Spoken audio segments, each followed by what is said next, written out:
다 아시니까 뭐 18회 찍고서 19회 시작합니다. 멤버 똑같습니다. 그래도 인사하겠습니다. 윤세 윤조입니다. 네, 투자전략팀장 신중호입니다. 예, 이코노미스트 최광혁입니다. 퀀트 염동찬입니다. 반갑습니다. 송채호입니다. 네, 안녕하세요. IM영업팀 염승환 차장입니다. 예. 반갑습니다. 19회는 중국이죠. 우리 12월 4일 날 나왔던 차례인데 예. 그 자료 나오고서 또 중국이 많이 변화가 있어요. 예. 하여튼 이게 제목은 소비주도 성장 정책으로 지었었는데 네.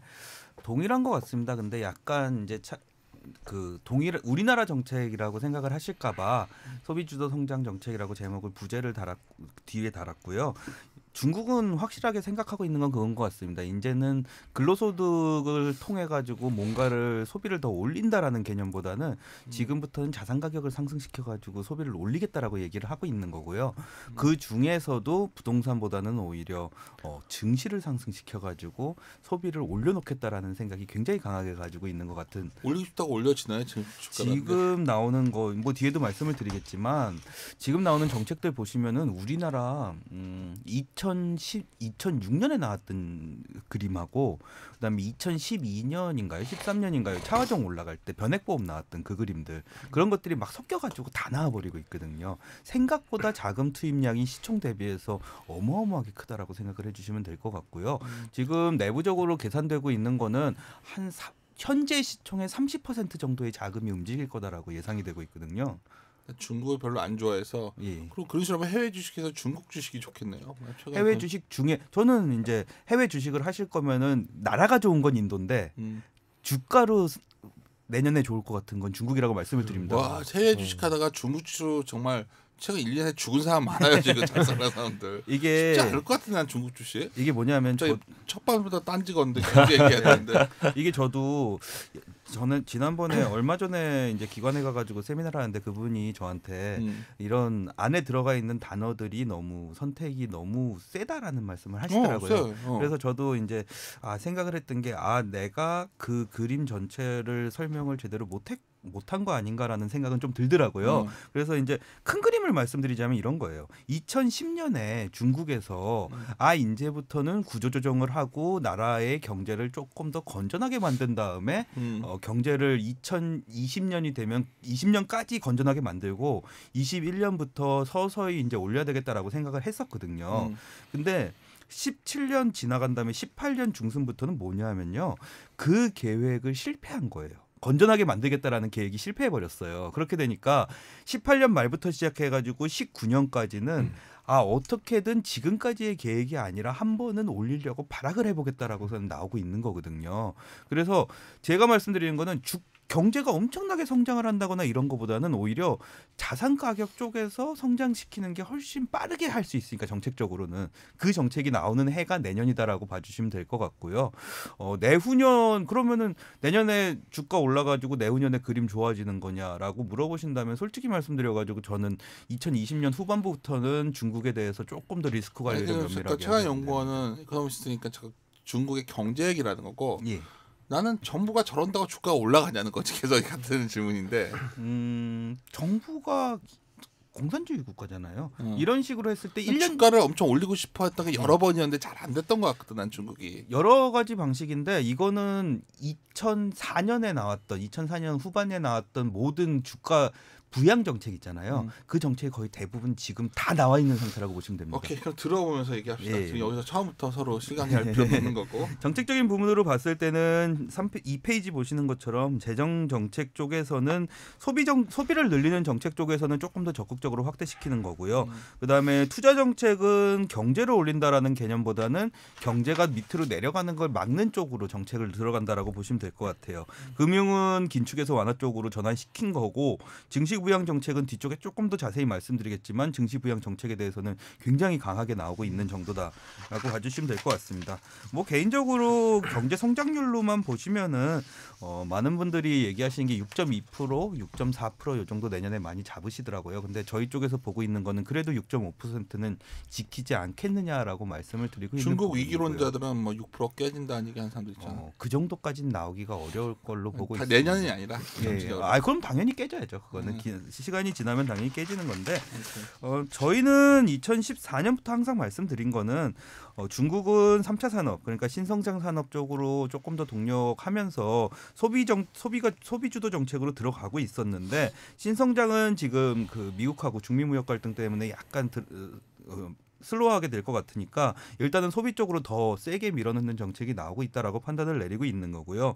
실업률이 저는 재밌는 데이터인데 실업률 이전치를 보면 2015년 이전을 보시면은 실업률이라는 게 되게 딱딱 꺾이는 모습을 보실 수 있을 거예요. 이게 뭐냐면은 이때까지는 국영기업 비중이 높았거든요. 고용에서. 그러면서 공산주의라는 특징은 제일 그 통제 대상은 실업률을 통제해야 되는 건데 그래서 실업률 통제가 들어가면서 계속해서 이 4% 내에서 머물게 만들려고 정책이 펼쳐졌었는데 알리바바나 텐센트나 이런 글로벌 기업들이 나오고 유니콘 기업 얘기 나오는 게 2014년 지나가면서부터 많이 나오기 시작하거든요.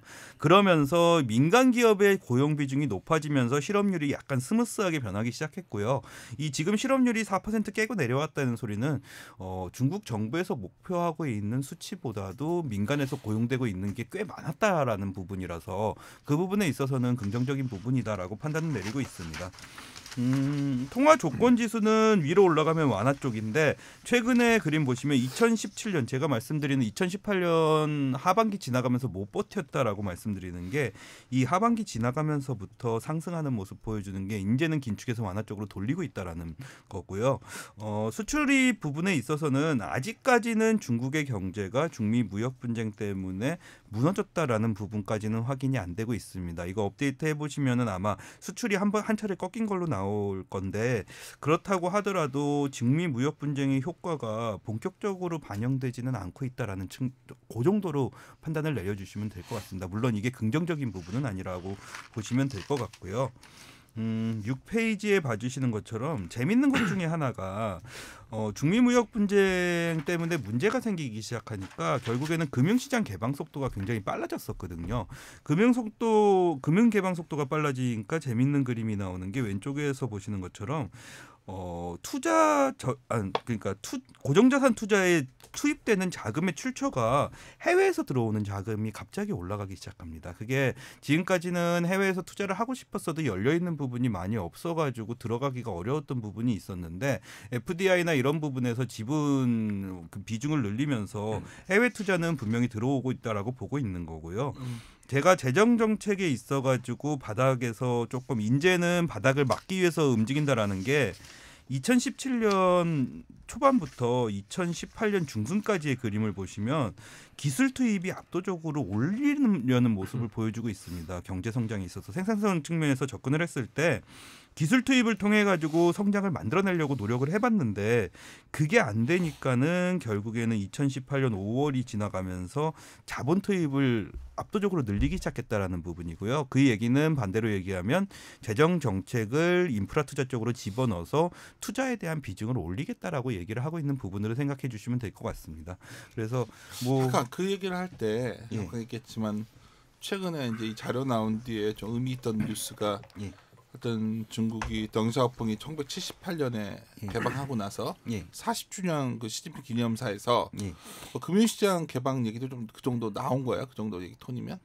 그렇죠. 금융시장 개방은 일단 금융시장 개방에 처음 얘기했던 거는 보아오 포럼에서 천명을 했던 거라고 보시면 되는데 그 보아오 포럼에 나왔던 내용들보다도 속도가 더 빨라지고 있습니다. 어때? 이번에 40주년 행사에 좀 들어보면 그냥 그런 내용이 아니면 좀 의미 있는 거야 중국은? 뭐 특별히 뭐 엄청난 의미가 있다라고서 말씀드리긴 조금 어려울 것 같은데요. 그래도 기존에 저희가 예상하고 있던 정책들은 대부분 얘기를 한 상황이라서 그 정도 수준. 옛날에 최영호이랑 나랑 같이 자료 썼던 것 중에서 우리 같이 썼던 것 중에서 게임 이론 그때 한참 우리 꽂혀가지고 했던 것 중에 나도 얼마 전에 칼럼 쓰면서 그 내용을 다시 인용을 했는데 그리고 중국과 미국이 좀 협조로 반복 게임이 되면 협조로 가면. 뭐가 있을까? 협조한다는 시그널이 있을 거 아니야. 내가 보기에는 위안화가 좀 강세로 가고 또 하나는 뭐 금융시장 개방이나 뭐 지적재산권 보호 뭐 이런 거에 대한 코멘트가 나오면 서로 점진적 어쩌면 반복 게임의 합의 과정으로 가는 거 아니냐는 거지. 이게 재밌는 얘기가 나왔던 게 11월 말에 저희가 G20 정상회담이 된 다음에 이제 저희 쪽에 이제 중국 담당하는 최진영 애널리스트하고 얘기했던 거는 11월 말 G20 다음 날 위안 환율이 어떻게 되는지가 합의 G20에서 뭐가 어떻게 됐는지를 보여주는 거라고 얘기를 하고 보고 있었는데 급락을 합니다. 위안 달러 환율이 급락을 하는 모습을 보여줘서 저희는 거기서부터는 그래도 내부적으로 무슨 얘기가 있었구나라는 거는 급락은 다른 의미로는 위안화가 약세에서 강세로 돌아왔다는 얘기죠. 예, 그렇죠. 사람들이 헷갈려 하니까. 그래서 무슨 얘기가 있었다라는 건 기본 베이스로 깔고 있고요. 지금은. 그다음에 두 번째로는 그 12월 1일에 왜 그 협상하는 과정에서 누구야 화웨이 CEO 그 딸 얘기가 많이 나왔었잖아요. 근데 그 과정에서 재밌는 거는 12월 5일 날 나온 게 그 지적재산권 침해하는 중국 기업에 대한 그 규제를 강화하는 방침을 발표를 했어요. 그러니까. 중국에서 그 얘기 자체는 지적재산권을 보호해 주겠다라는 그 미국의 얘기를 어느 정도 받아들였다는 얘기로 해석할 수밖에 없거든요. 그래서 저희 쪽에서 해석하고 있는 그림으로는 중국이 요구하는 걸 대부분 받아들이려고 노력은 하고 있다라고 보고 있는 거고요. 그 LME 위크나 이런 데 가서 이제 물어보라 그래가지고 이제 물어봤더니 해외에서 보는 시각들은 미국이 압도적으로 세긴 세다라는 시각은 있더라고요. 근데 이런 얘기를 하더라고요. 복싱으로 비교를 하자면 지금까지는 트럼프가 집권을 하자마자 중국을 계속해서 때렸는데 아무리 센 놈이라도 때리다 보면 지쳐가지고 쉬는 시간이 필요하다라는 거죠. 그래서 지금은 그렇게 계속해가지고선 때릴 수 있을 만한 체력이 미국한테도 조금 체력이 소진된 구간이 아니냐라는 얘기들을 하더라고요. 나는 항상 이거 오늘은 이제 연말 되고 하니까 나도 편하게 이제 막 프리하게 얘기를 하는 건데 항상 미국의 어떤 패권주의라는 게 지나와서 보면은 우리가 이제 역사상으로 보면은 이제 EU가 미국의 어떤 GDP를 넘어섰을 정도로 강해졌던 2009 금융위기 때인데 희한하게 그때부터 이제 유로존이 재정익이 생기고 물론 잘못한 건데 걔네들이 그리고 뭐 예를 들어서 이런 것도 있죠. 뭐 걔네들이 일단 그럼 유로존이 항상 좀 흔들리는 것 같고 중국도 너무 세지니까 뭐 표현이 누구랑 술자리에서 한 친구 아이디어를 줬는데 북한 문제가 그거 아니냐는 거지. 웃기잖아. 갑자기 맨날 북한하면 중국에서 선봉되었는데 거기 빠져내는 것 같단 말이야. 도를. 그것도 이게 어쩌면 그런 내년에 우리나라 증시를 볼 때 사실 많은 일반 투자분이 들으시니까 실체 없는 대북 관련주에 대해서 너무 테마틱하게 접근하고 있는데 사실 약간 실체 있게 볼 시점도 그리 멀지 않은 거 아니겠는가. 나는 좀 너무 좀 긍정적인 시각을 보는지 모르지만 중국의 어떤 미국과의 관계를 보니까 나는 최근의 흐름이 그냥 서로 반복 게임상의 어떤 서로 당장 막 껴안진 않지만 좀 갈등이 줄어드는 어떤 진지전의 모습. 그 재밌는 거 있잖아요. 옛날에 그 최강영 의원이 해줬던 얘기인데 그 1차 세계대전 때 전쟁 났을 때 처음에는 막 교전을 하다가 좀 지나면은 서로 물품 교환하고 딴 데 포 쏘고 서로 안 죽인다는 거지. 사실 지금 배틀 싸우고 있는 것 같은데 가만 보면 서로 화해 막 이러면 난 사실은 뭐 풀어주고 예를 들어서 뭐 싸우는 막 이렇게 하고 있는 건데 뒤에서는 이면에서는 계속 뭔가 서로들 변화가 있는 거예요. 그래서 너무나 이제 내년을 바라볼 때 중미 무역 분쟁 이슈가 결국 글로벌 경제의 펀드멘탈을 악화시켜서 이익이 더 깨져가지고 우리 염동찬 연구원이랑 저번 시간에 했던 것처럼 더저로 실적이 깨진다고 보는 건데 의외로 어쩌면 이런 쪽에서 변화의 실마리가 나올 수 있지 않을까. 이게 너무 뭐 저는 개인적으로 이제 개인적인 얘기로 말씀을 드리면은 중미 무역 갈등에 대해서 트럼프 대통령의 그러니까 극단적인 성향은 다른 나라하고 반목을 하는 성향인 게 아니라 미국 경제에 이득이 되는 쪽으로 극단적으로 나가는 성향인 거거든요. 그렇게 보시면은 그 얘기가 말이 안 되는 거예요. 미국 기업들이나 아니면 미국 경제가 손실을 보더라도 중국하고 싸울 것이다라는 거는 오히려 오바마 대통령한테 맞는 얘기예요. 왜냐하면은 중국이 환장을 했을 게 오바마 대통령 때 오바마 대통령은 중국하고 싸웠던 내용들이 너네 왜 인권 유린해 아니면 너네 왜 소수민족을 해쳐 이런 식으로 나온 거거든요. 그러네. 근데 북한 인권을 갖고 왜 트럼프는 얘기 안 하지? 근데 중국은 그거 못 해줘요. 그건 들어줄 수가 없는 얘기거든요. 그쵸? 근데 그거하고 비교했을 때 요번에 중국에서 아까 말씀하셨던 것처럼 시진핑이 얘기했던 게 뭐냐면은 경제에 대한 건 양보할 수 있어요. 근데 하나 딱 자기들은 꼭 지켜야 되겠다라고 얘기한 건 원 차이나. 이것만 미국에서 인정을 해주면 원차이나를 신용원 팀장이 말하던 거 아니야? 예. 대만을 지키기 위해서 북한을 놔준 거다. 뭐 그렇게 해주면은 중국은 경제적인 부분은 그렇게 문제가 되지는 않는다라고 얘기를 하는 거고요. 뭐 알아듣기 쉬운 부분들은 사실은 미국이 사주는 입장이고요. 중국은 대부분의 경우는 파는 입장이잖아요. 그러면은 결국엔 소비자가 왕이니까. 그렇지도 않던데. 아니 그 중간 서로 많이 엮여 있던데. 예, 중간 유통은 일단은 뭐 그건 너무 복잡해지니까 뭐 그거는 글로벌 가치 사슬이나 이런 거는 개념은 빼고요. 완제품을 기준으로 했을 때의 말씀이고요. 하여튼 우리가 저번 18회 때도 얘기했던 건데 트럼프란 사람이 너무 내가 우리가 저번에도 한번 우리 일요 몇 회인가에서 한번 얘기했는데 그 이스라엘의 예루살렘 맞죠 수도? 네, 예루살렘. 거기로 미 대사관을 옮긴 사람은 트럼프밖에 없어. 이게 무슨 말이냐면 모든 대통령이 그 유태인들 표를 얻으려고 선거 때마다 그 공약을 하는데 트럼프는 공약을 지킨 거거든. 가만 보면 이 사람이 공약을 잘 지켜 지금 트럼프가 지금 잘 지켜요. 네, 그 잘 트럼프 지켜요. 공약을 못 지킨 게 감세했었지. 근데 못한 게 있어 지금. 그 오바마 케어도 나가리 시키는 분이 지금. 예, 맞아요. 근데 나가리 썼다 이번에 또. 근데 장벽인가 그거 있잖아. 그 결국 무역 장벽. 그치. 예. 그리고 그 민간 투자 유도해가지고 투자 늘리겠다는 거 내년에. 예. 저는 그거 할 걸로 할 보고 것 같단 말이야. 있습니다. 왜 더 할 것 같냐면 이 대통령 3년 차란 말이에요. 예. 그 4년 차에 이제 선거 있는데 연임해야 될 거 아니야 트럼프는. 예.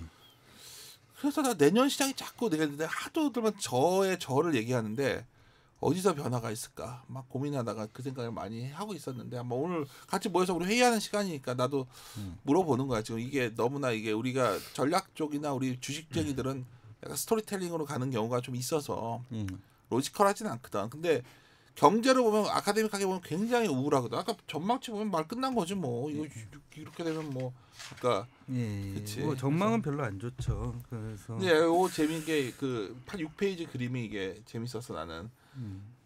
그 변화를 주는 상황인 것 같아서. 그거는 반대로 이제 생산성 측면에서 얘기를 하면은 사실은 지금 변화가 나오고 있는 건 확실하고요. 7페이지 보시는 것처럼 저는 사실은 이게 모든 나라에 동일하게 나오는 그림인 줄 알았어요. 그래서 원래 자료를 쓸 때는 한국하고 미국하고 일본이 산업 그 성장에서 소비 성장으로 가는 그림을 그리면 이거랑 비슷하게 나오겠구나 했거든요. 근데 중국만 특이한 그림입니다. 이 그림이. 그러니까 투자가 가계 소비를 넘어가는 국가가 없었나 봐요. 거의 대부분의 국가에서. 그래서 저는 기본적으로는 중국이 지나치게 투자를 늘려놓은 그림은 확실하다라고 말씀을 드리는 거고요.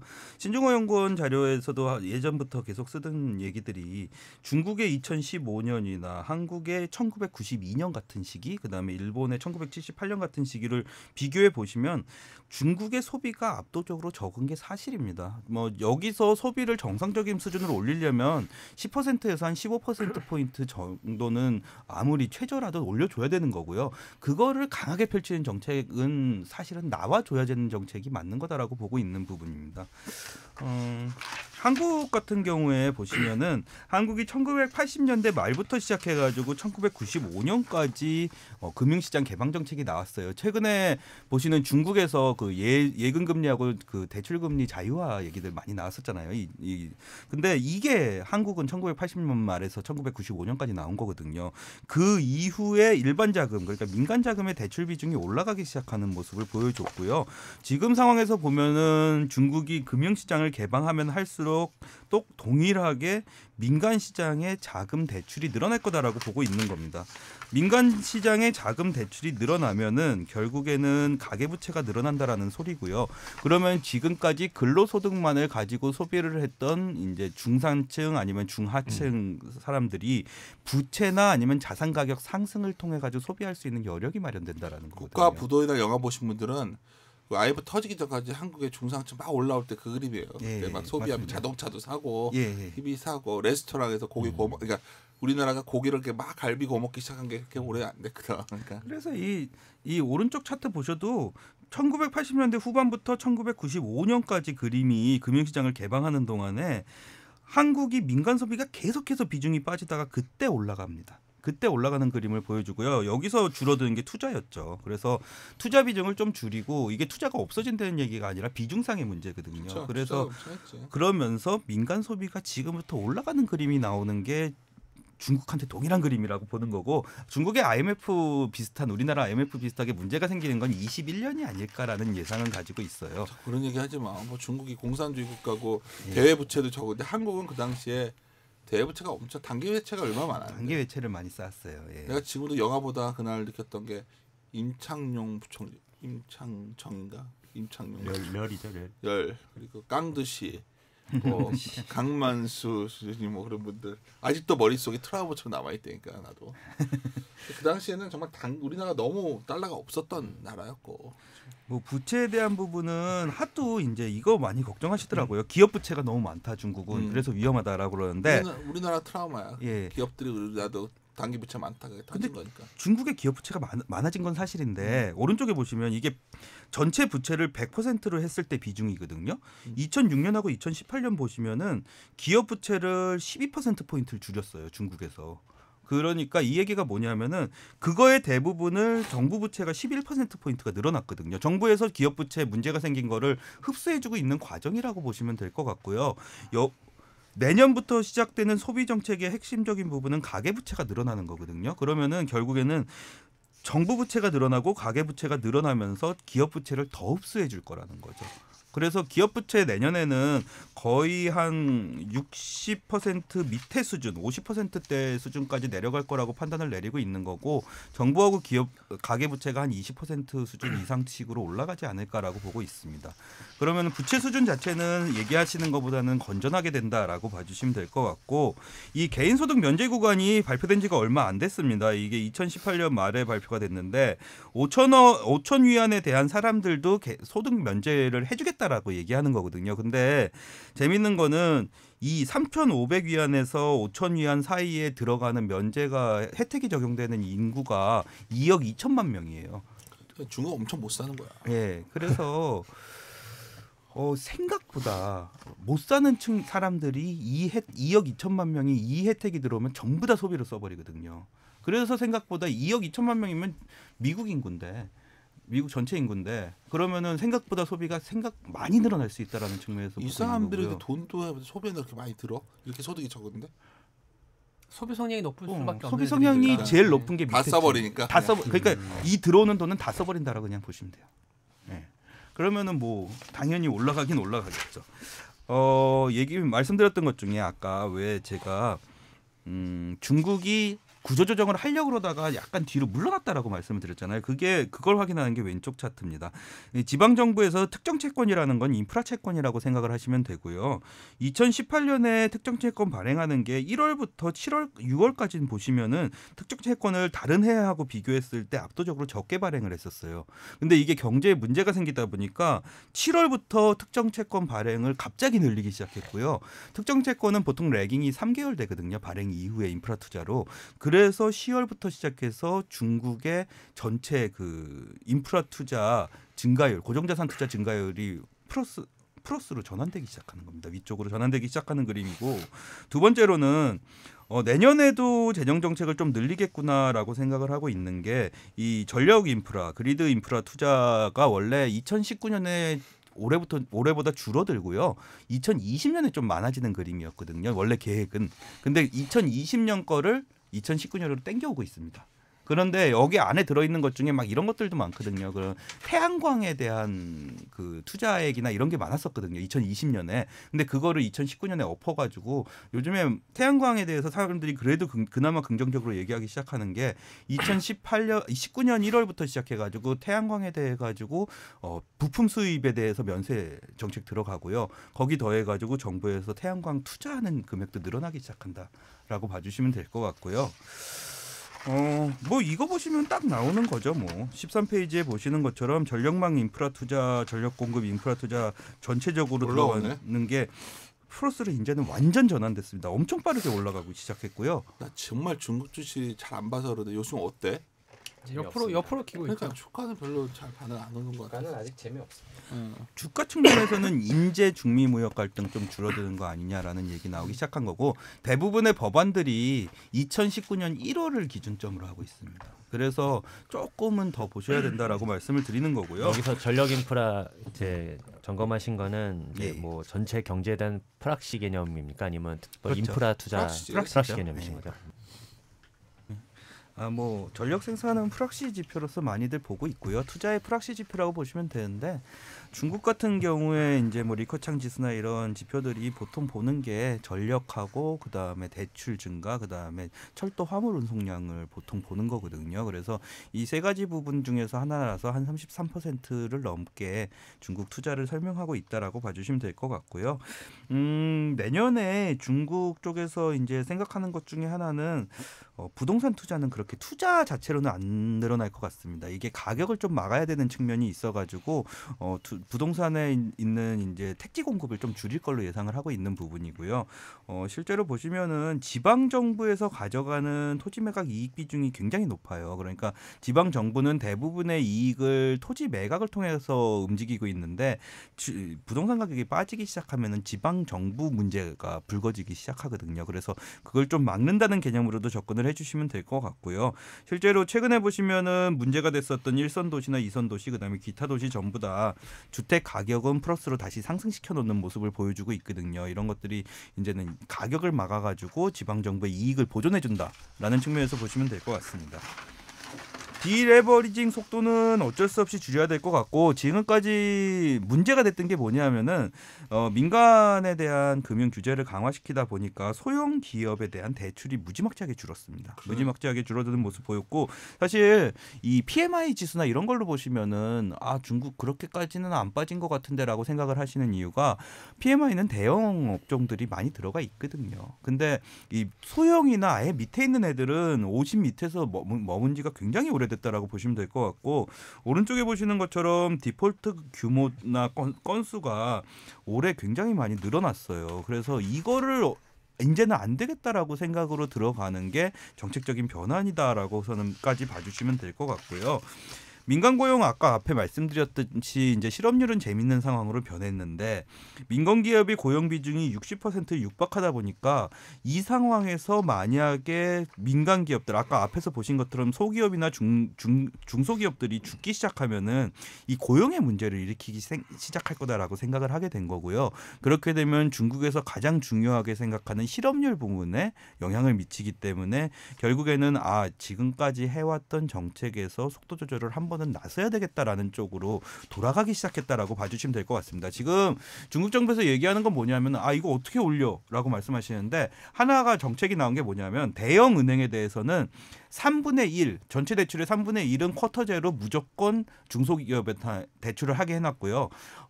대형 기업 밑에 있는 중소은행에 대해서는 3분의 2를 무조건 민간 중소기업으로 대출이 돼야 된다라고 쿼터제를 발표해버렸습니다. 그래서 강제적으로 대출이 쿼터로 들어간다라고 봐주시면 될 것 같고요.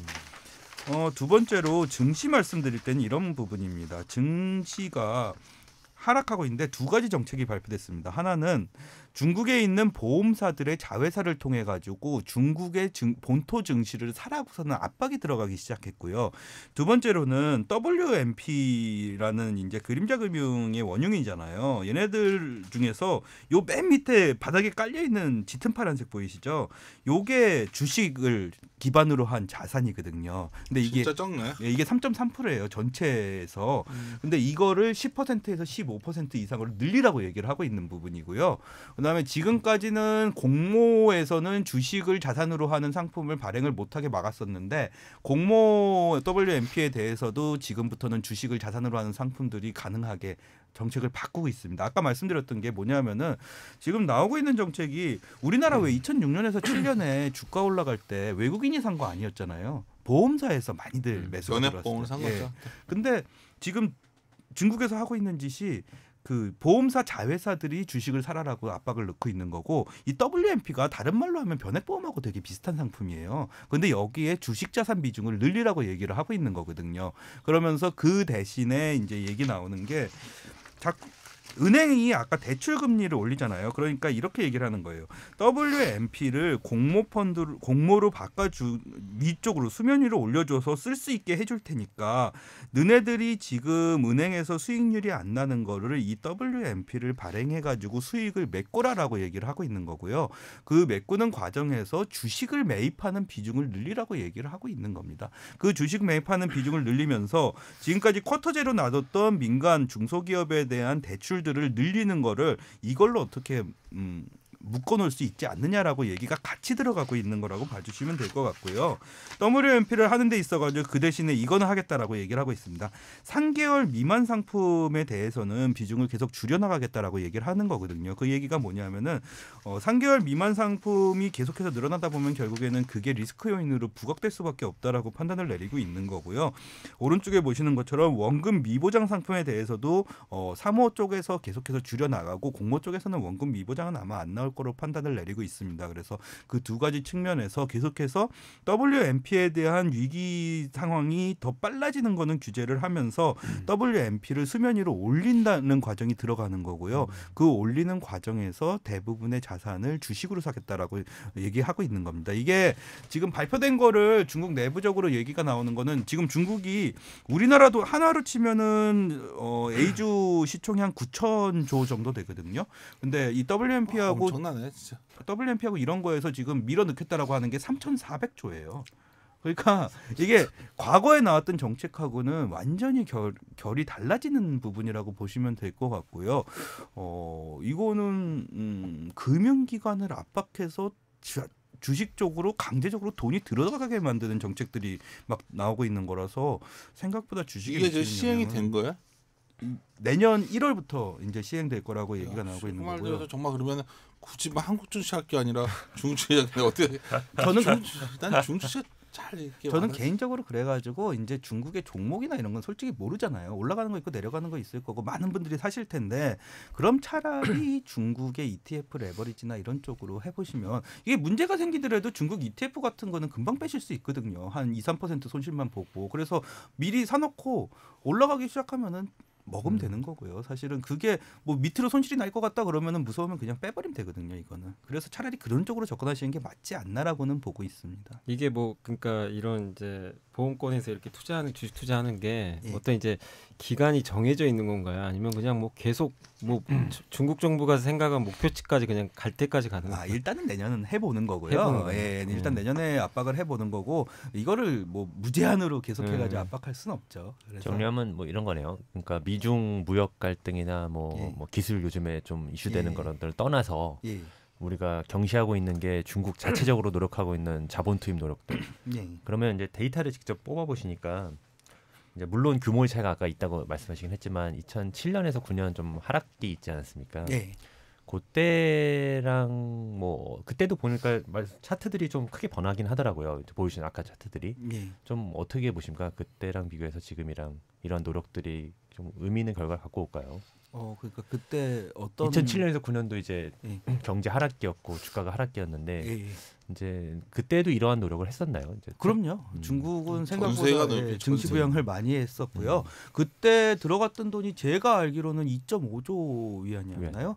증시 부양 재정 쪽으로 들어갔는데 지금 올해만 1.9조 썼습니다. 내년에 예상되고 있는 거 2.3조 위안 쓴다라고서 얘기하고 있거든요. 근데 이 말로 하면 소비가 중국이 좋아지는 얘기예요? 지금 그러면 좀 낮을 수 있다. 소비는 올라갈 저는 상가에 올라가서 소비 주도 성장 나온다는 거 아니야? 그렇죠. 근데 소비 주도 성장이라기보다는 이런 그림으로 보시는 게 맞을 것 같아요. 지금까지는 중국이 갑자기 근로소득이 많이 올라갔었거든요. 임금이. 그러니까 그게 어차피 너무 20%까지 올라갔었으니까 계속 YOY로 떨어지는데 이걸 따라가지고 소비가 같이 떨어졌었거든요. 똑같은 그림으로. 근데 지금부터는 근로소득의 증가율은 빠질 수 있는데 자산하고 대출을 가지고 소비하는 게 나오기 때문에 디커플링이 날 수 있다라고 말씀을 드리는 거고요. 내년에 그러니까 한 높게는 안 봅니다. 한 9% 위쪽으로 9% 수준 정도는 충분히 소비가 받쳐주는 그림이 나올 거다라고. 소비 관련주 어떨지 궁금해서 그냥 소비 관련주는 나쁘진 않을 걸로 보고 있습니다. 근데 이제 그런 것도 있죠. 이제 아주 비관적으로 보더라도 2015년에도 그때 이제 기업들 IPO 하게 해서 증시 부양해서 1년 갔었잖아요. 근데 그때보다 더 파괴력 있게 다른 모습으로 나왔기 때문에 1년은 갈 수 있겠죠. 그러니까 아주 그 비관적으로 봤을 때. 근데 증시 경제적으로만 접근을 하면 이런 것도 있어요. 그러니까 2017년, 18년에 중국의 소비가 많이 빠졌던 이유가 자동차에 대한 이제 지원을 끊으면서 2018년은 YOY로 그냥 감소해버리는 그림이었는데 자동차 소비 비중이 30% 정도 되거든요. 근데 지금 내년에는 YOY 효과는 아예 사라지고요. 그다음에 두 번째로는 내년에 다시 자동차에 대한 지원책이 나온다라는 얘기가 또 있어요. 그래서 내년은 소매 판매 막는 거는 그렇게는 어렵지 않을 거다라고 판단을 내리고 있습니다. 예, 알겠습니다. 오늘 사실 경제팀이 왜 이렇게 지쳐 보이냐면 녹음하는 과정이 한 벌써 3번이죠. 청취자분들은 잘 모르겠지만 하다 녹음하다 다시 하고 녹음하다 다시 하고 해가지고 이제 갑자기 뭔 내용을 하다 모르겠지만 하여튼 우리 올해 최강영 이코노미스트 고생 많았고 원래 미국 얘기도 하고 그러려고 했는데 다들 다음 거 녹음하고서 마무리 져야 돼가지고 이쯤에서 19회 끝내도록 하겠습니다. 예. 일요일